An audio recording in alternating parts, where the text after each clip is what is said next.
Hey guys, I don't know if you can hear a weird sound in the background. I'm not sure how much my mic is going to pick up on my phone, but in case you're wondering, that is Matt running on the treadmill. I thought I could sneak in a quick video while he's in the other room running. Otherwise, I kind of have to wait till he's not in the apartment to film. So excuse that noise if you hear it. I don't know. Anyways, I wanted to pop on and talk about my depth ear for 2019. So for those of you who don't know what depth ear is, during No Deck November, that challenge that went on in the Hermit's Cave, Jessica from the Story Witch, she posted about a depth ear, and she referenced a blog post that she had read from Leo Babauta, and it talked about his plans to do a depth ear. And this is an idea I believe he got from somewhere else. But the whole idea of the depth ear is that you don't buy any new supplies, or you don't buy any new technology, games, whatever. No books. You don't get started on new hobbies. You basically make do with the things you already have, or the pursuits and hobbies that you've already begun. And so I've already seen a few videos that people have put up on their depth ear, and Jessica's already started a Facebook group for it. And I'll put all the information for this down below. And it's not a challenge that's meant to be super restrictive. We can individualize it and make it flexible to suit our goals and our needs for the next year. So yeah, I've seen Brian Cormick Carr and Kelly Bear, and of course Jessica and Mad Witch. They've all done videos on their plans, so I thought I'd chime in. I thought this would be difficult for me to come up with ideas for my depth ear, but actually it turned out to be pretty easy, because doing a depth ear, going deeper and, not buying new things, it goes in line with my goals to kind of maintain the habit of minimizing the things that I buy and the things that I bring into my home. And this started like 3 years ago. So actually the blog post from Leo Babauta that Jessica references, I recognize his name because I'm familiar with his blog. I think it's Zen Habits. I've read a few of his blog posts, and he also appears in this documentary called Minimalism. And Minimalism was produced by these two guys. They call themselves the Minimalist. They have a podcast. Their names are Ryan and Josh. And I was really into the idea that they proposed of, being more and doing more with less. And again, something that I've customized for myself. I am not anti-purchasing things, and my goal is not to sustain my life with just 50 items, nothing extreme as that, but I definitely wanted to be more deliberate about my purchases, deliberate about the things that I have in my home, the things that I use.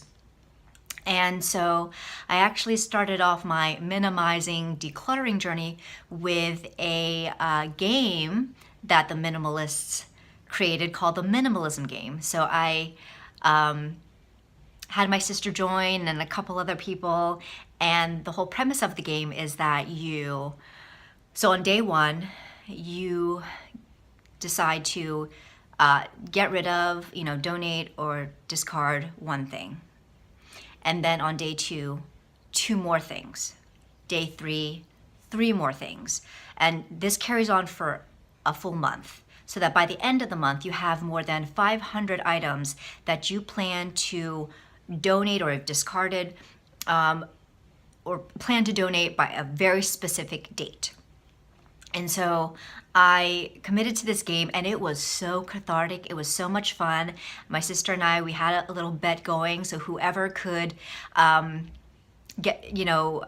accumulate the most things to donate would win the challenge, and the winner would be treated to dinner at the restaurant of their choice. So my sister won. But anyway, since that game, since listening to the minimalism podcast and watching the documentary, I've really been on this journey to again maintain and keep my place kind of clutter free as much as I can, and just be more deliberate. And so this is my long ass way of saying that, to me, what I've already been trying to do fits in so nicely with the idea of the depth ear. So I'm going to share with you my personal goals for the depth ear. And some of this I've actually even added to a little bit, but I posted this in the Depth Ear Facebook group. And so the first one is that I will try to get as many of my books from the library as much as possible. And I feel like I've already been good, again, in practicing trying to keep minimal. My bookshelf used to be way crazy before the minimalism game, and I just cleared out a lot of the books I knew I would never read again, and it's just taking up a lot of space. And I've decided to not buy so many books like I used to do and then just have them pile up without having read them. So I've been decent at not accumulating too many books. I use my Kindle for fiction, and then for kind of reference type books, I do want those in hard copy so that I can underline and make notes, and it's just an easier reference tool. But I want to be better about using the library, because there's something to be said for a print book as opposed to an ebook. So, and just not even having to purchase an ebook. So that is one goal. The second goal for my depth ear, I have this written down: do not buy any more crystals next year. I love crystals, and I feel like this past year I was going a little too apeshit with buying crystals. So no more crystals, no more crystal jewelry, no more jewelry in general for 2019. I have enough jewelry. I don't need any more crystals or jewelry. Number 3, no more bullet journaling supplies. Now, I've heard this sentiment echoed from a lot of other people that love to start new and shiny projects where you just go balls to the wall with buying all of the things needed for this new project. And that is definitely me too. I mean, if you look at my space for when I do my creative projects, you would think I'm a masterful artist with all of these supplies that I have. And I'm not, but that's just how I do. I just buy all the things. And so my goal, especially for bullet journaling and also coloring books, no more coloring books, no more bullet journal supplies. I want to use what I have, and it'll maybe allow me to have more time to practice hand lettering, and maybe I'm not talented with drawing, but maybe practicing just simple doodles that I could decorate my bullet journal with coloring, practice some blending and shading techniques to make things look more three-dimensional. These are things that I can immerse myself in more and just not worry about having to buy more things, because I don't need that to practice these techniques, these skills. Number 5, curate my closet of clothes and shoes so that I have only the things that I feel comfortable wearing that I want to wear. And again, I have been good in the last few years. You know, I've cleared out a lot of the things I know I will just never wear. And actually this year, I didn't buy any clothes except for one pair of desperately needed work pants. And I would say I'm in need of work clothes. And the money that was supposed to go to that went to tarot decks. So at least I didn't buy any clothes. so, but yeah, I want to further organize my closet. Thing with clothes is that I don't really enjoy fashion.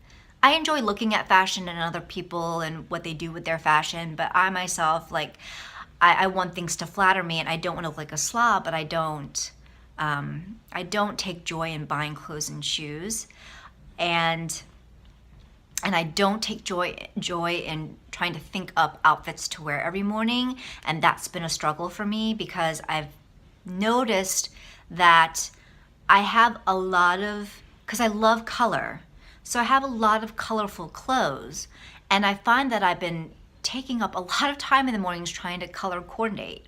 And so what I plan to do in 2019 is putting just organizing in such a way and clearing out things where, so that I'm left with outfits where I have more neutrals that I can, you know, then throw on a colorful cardigan and not really have to think about all the colors and how they match or don't match, and then get rid of the shoes that are just uncomfortable or that are like nearly a decade old and that I really should get rid of. So that is on my to-do.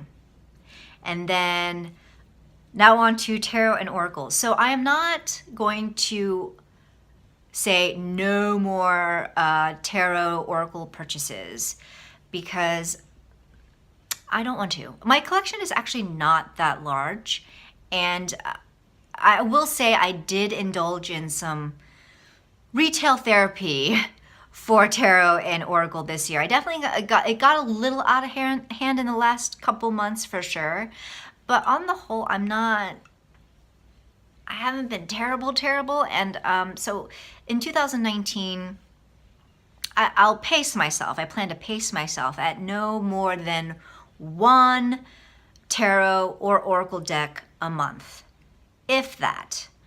I do want to be deliberate about the decks that I get and not have it be just a reactionary fear of missing out or retail therapy situation. And I do have a wish list, so those definitely feel no guilt in buying, because those I have on my wish list I intend to buy. I really want to buy. I've thought about these decks, and so when they are available, I'm definitely going to purchase them. And then also, to add, I want to practice Lenormand more. I have about 4 Lenormand, however you say it. I have 4 decks, and I know the basics of that system, but I would say I am not nearly as comfortable with it as I am with tarot, and so I would like to take more time to practice Lenormand more and become way more comfortable with that. And then I would say another thing that I forgot to add onto the list when I posted on Facebook is that I want to continue to write more. And for me, that's a goal every year, so I guess it, goes without saying, so I really didn't think about it so deliberately, but that is something that I continue to do every year, which is that I want to practice writing. In 2019, the goal is to maybe start on a new novel or start on a new story or something writing related that hasn't been this first novel project, and go from there. So that is my depth year. And as I've said, it really does fall in line nicely with what I've been trying to do in terms of minimizing or deliberate purchases, deliberate use of things. And so now with Christmas on the way, it gets difficult. I struggle with that because yeah, I mean, I know it's tangential, but Christmas, the whole gift giving aspect of that holiday tends to stress me out. And don't get me wrong, I am not anti gift giving, and I know that there are so many families out there who love buying tons of gifts for each other, and it's all happiness all around. It's what they do, and I am not criticizing that at all. But for me, where I struggle is that because this is my aim, right? This is how I want to live my life. This is how I want to be deliberate in things. When you have certain family members who want to buy you not just one gift, not just two gifts, but many, many gifts, because this is some arbitrary rule that they've made in their head, and you can't really negotiate with that, and you don't want to hurt that person's feelings, and it comes from a good place. They have a good heart. Like, what do you do, right?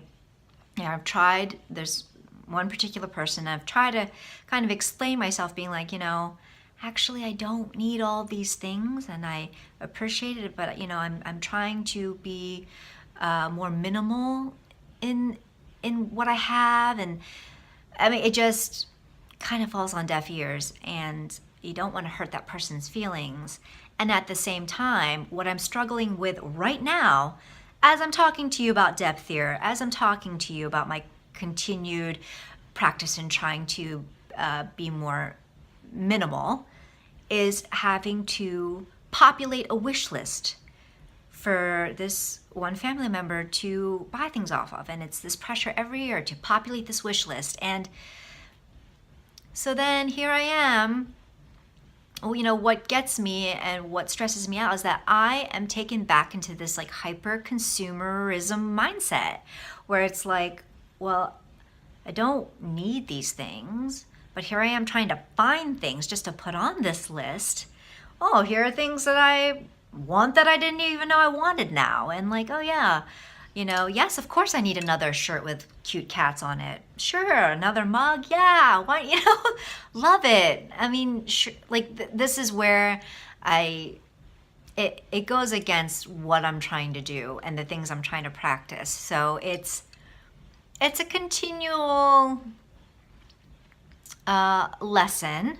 It's a continual journey there. And I guess my way of dealing with it, because there's no negotiation with this other person, is that at least I'm kind of honest with, the things that I receive, and that if I know I'm not going to have any use for the item, I know I'm not going to wear the item, I just don't like the item, I will, with, gratitude and gentleness, say, I don't think this is, for me, like, it's not my style, it's not my fit, whatever. I don't want you wasting the money on this. I would hate for that to happen. Do you have a receipt? And this person actually is very good about that, because they don't want their money wasted either. And otherwise, no receipt, then, I will have no qualms and no guilt about giving it to someone else that will have use and make use out of it and enjoy it. And if not that case, then donate it. Donate it so that somebody will get some use and enjoyment out of it, instead of it sitting in my attic because I feel guilty about giving it away, or I feel the obligation to keep it even though I didn't want it in the first place, and I don't use it, and it's just collecting dust. So that's kind of been my compromise and how I've been dealing with it the last few years. But Christmas, man, struggle is real. It's like not a favorite holiday of mine. I know I'm sounding super Scroogey, and I don't mean to. And this has become like this ramble. I don't usually do rambles. I'm not even sure how enjoyable this is for you all, but it's like, it is this kind of hyper consumerism that I kind of get sucked into. And like I've said before, I am not anti buying things. I'm not. I'm just more, I take issue with like these, arbitrary and set rules of gift giving, the obligation to reciprocate in certain ways, and it just, and there being no wiggle room to accommodate other people's wishes when it comes to how they want to spend this tradition, how they want to spend their time, and how they want to celebrate this holiday. And so the holidays are just so interesting. But it is what it is. I know some of you are going to be like, Jules, first world problems. And it's true. Like, there are much worse things that I can be stressing out about for sure. And it's still stressful every year to have to kind of go through this, but it's fine. It'll be fine. Anyways, so there you have it. My depth ear. Sorry to ramble. I hope I didn't lose any of you. If you stuck around this long, I really appreciate you hanging out with me. I look forward to seeing more depth ear videos, so please do share your plans with us, and I will see you in the next one. Take care. Bye-bye.